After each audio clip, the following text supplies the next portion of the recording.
ওম অখণ্ড সংহিতা বা অখণ্ড মণ্ডলেশ্বর শ্রী শ্রী স্বামী স্বরূপানন্দ পরমহংসদেবের উপদেশ বাণী বিংশ খণ্ড। বাঙালির জাতিভেদের বিরোধিতা।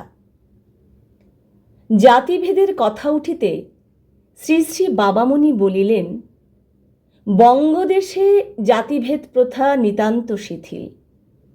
এই জন্যই এই প্রথার আক্রমণাত্মক কুফল সম্পর্কে এদেশে আন্দোলন খুব কম।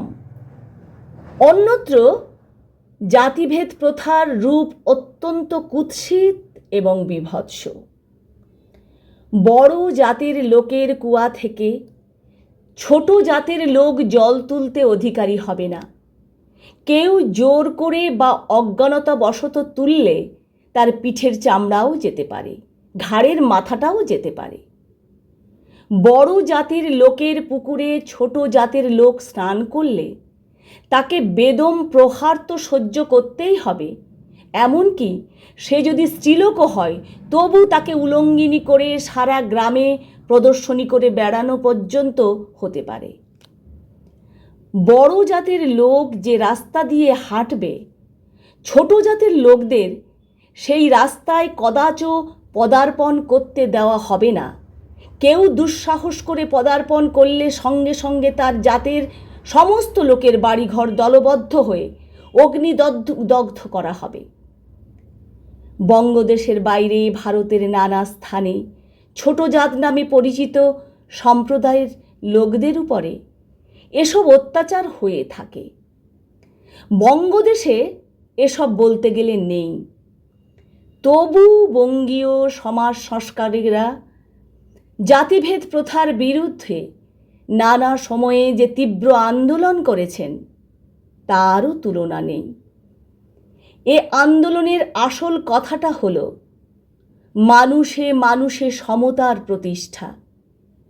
কেউ নিজ বংশে জন্মেছে বলেই তাকে হেয়জ্ঞান করা পাপ। কেউ উচ্চ বংশে জন্মেছে বলেই তাকে বেশি সমাদর এক প্রকারের খোসামুদি। এ কাজ করা হবে না। সকলকে সমান দৃষ্টিতে দেখতে হবে। জীবনে উন্নতি করার জন্য সকলকে সমান অধিকার দিতে হবে, সকলকে সমান সুযোগ দিতে হবে। বাঙালির জাতিভেদ বিরোধী আন্দোলনের মূল তত্ত্ব হচ্ছে এই। শ্রী শ্রী বাবামণি বলিলেন, লক্ষ্য করলে দেখা যাবে যে সকলকে সমদৃষ্টিতে দেখা ধর্মশাস্ত্রগুলিরও বিধান। কিন্তু প্রথানুসারে কেউ বড়, কেউ ছোট হয়ে আছে দীর্ঘকাল ধরে। যারা ধন সম্পদের বা বিদ্যা গৌরবের অভাবে ছোট হয়ে আছে, তাদের জোর করে হঠাৎ সকলের সমান করে তোলা সহজ কথা নয়। এর জন্য প্রয়োজন সুচিন্তিত অর্থনৈতিক প্রয়াস এবং সুপরিচ্ছন্ন বিদ্যাদানের আয়োজন। এ কাজ একাকী সাধ্য নয়। এ কাজে জনসমাজের প্রত্যেকের এবং বিশেষভাবে রাষ্ট্রের উদ্যম প্রয়োজন। আর্থিক সচ্ছলতা এবং বিদ্যার সুপ্রতুলতা, সেই দুইটি সাহায্য ছাড়া মানুষকে শুধু উপদেশ দিয়ে বড় করে তোলার চেষ্টা সফল হবার সম্ভাবনা রাখে না। সাম্যের প্রয়োজন অনেক কাল ধরে মানুষ অনুভব করে এসেছে, কিন্তু পথ পায়নি।